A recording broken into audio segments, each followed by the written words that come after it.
We also noticed there is a report that a U.S. embassy in Japan issued a health alert to require that American citizens in Japan should return to the U.S. as soon as possible.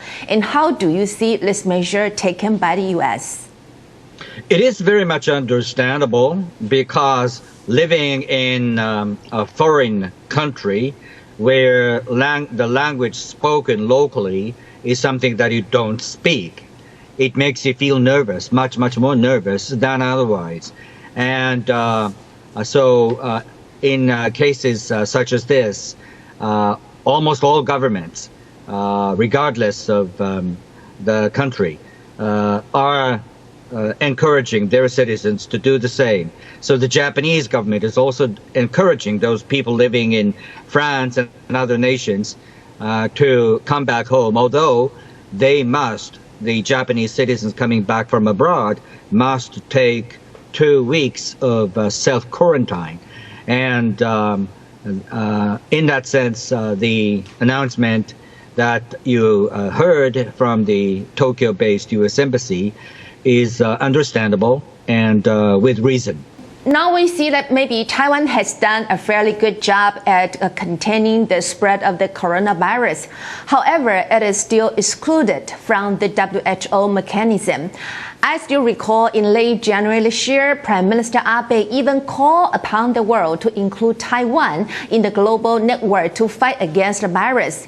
Taiwan can help. So what can Taiwan and Japan do together to combat the virus?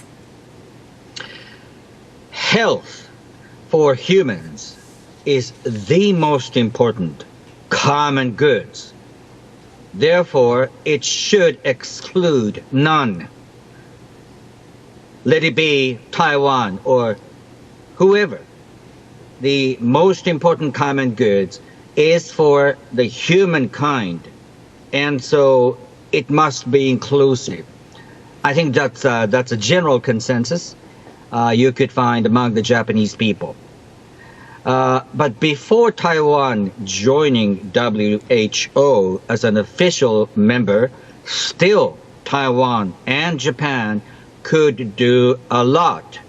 First, Taiwan and Japan should share information, know-how, knowledge as to how they have survived this tremendous pandemic.